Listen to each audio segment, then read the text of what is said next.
আসসালামু আলাইকুম সুপ্রিয় দর্শকবৃন্দু, আপনারা সবাই কেমন আছেন? আশা করি ভালো আছেন। তো বন্ধুরা, যারা ভালো মানের 440 টিউনের বাঁশি নিতে চান তারা অবশ্যই স্ক্রিনে দেওয়া নাম্বারে যোগাযোগ করবেন। আমরা সারা বাংলাদেশে ক্যাশ অন ডেলিভারিতে আপনার বাঁশিটি পাঠিয়ে দেব।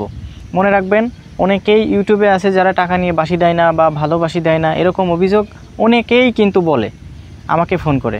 তো আমি সেই জায়গা থেকে আপনাদের সর্বোচ্চ চেষ্টা করব। স্ক্রিনে যে বাঁশিগুলো দেখতে পাচ্ছেন, আপনি চাইলে এরকমের ভালো মানের বাঁশি নির্দ্বিধায় ক্যাশ অন ডেলিভারিতে নিতে পারবেন। তো যে যেখান থেকেই পারেন, বাংলাদেশ এবং বাংলাদেশের বাইরে থেকে, আপনারা চাইলে স্ক্রিনে দেওয়া নাম্বারে যোগাযোগ করবেন। আপনাদের কাঙ্ক্ষিত বাঁশিটি আপনাদের হাত পর্যন্ত পৌঁছে দেওয়ার দায়িত্ব আমাদের। তো সবাই ভালো থাকবেন, সুস্থ থাকবেন, আর একদম প্রফেশনাল কোয়ালিটির বাঁশি পাবেন। আমি একটু বাজিয়ে দেখাই। এটা হলো জি স্কেল। আপনারা দেখেন টোনাল কোয়ালিটিটা কেমন।